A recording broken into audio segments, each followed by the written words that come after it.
Meanwhile, Russian Foreign Minister Sergei Lavrov and Defense Minister Sergei Shoigu are due in Cairo later on Monday.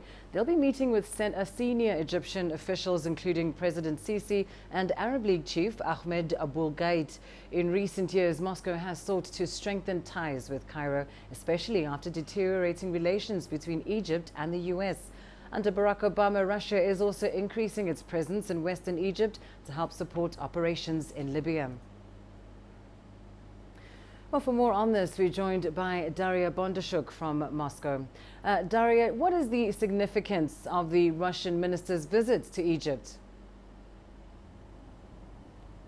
Well, this visit is expected to mark the resumption of the 2+2 format when the foreign and defense ministers of two countries meet. They first met in 2013 and then in 2014, but since then this dialogue in this format has been halted due to some internal issues both countries had to resolve. Now, local media report that an agreement on strategic partnership could be firmed up and inked during this visit. It was initially drafted in 2009 by then Presidents Hosni Mubarak and Dmitry Medvedev, but could be firmed up this time. Also, a contract of military supplies could be signed. The local media report estimating a cost of around some $3.5 billion.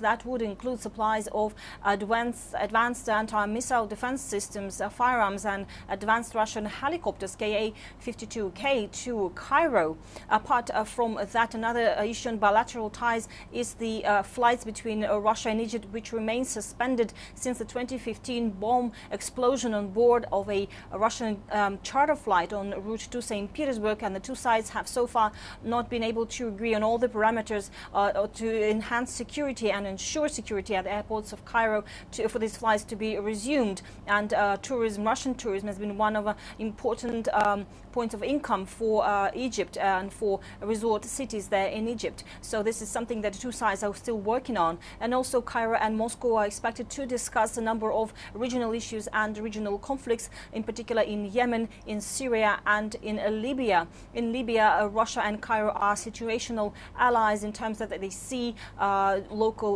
leader, strongman General Haftar, as a person who could help stabilize and cement peace in Libya, though Moscow officially says it is not supporting Haftar, but rather supports all sides seeking reconciliation. And certainly apart from this, they will be discussing the situation in Syria and Yemen. And indeed, earlier you mentioned that, of course, this opportunity will be used to firm up strategic ties between Russia and Egypt. Does the timing of this have anything to do at all with the apparent closeness we're seeing between Egypt and the United States? Is it at all a cause of concern for Russia? Well, at this point, not really concerned, but Moscow is working on boosting ties with Cairo as it sees Egypt as a strong and reliable partner in terms of fighting terrorism, fighting ISIL and spread of terrorism in the region. And generally, Russia has been boosting its ties ever since those relations between Cairo and Washington have soured after U.S. accused this current president Sisi of plotting and carrying out a military coup against the previous administration. Now, Moscow has been backing Cairo and has been seeking to bolster ties both in terms of energy and defense and food supplies. Russia has recently agreed or nearly reached an agreement with Cairo on building Egypt's first nuclear power plant there, with a contract credit to build to be extended to Cairo worth some $25 billion.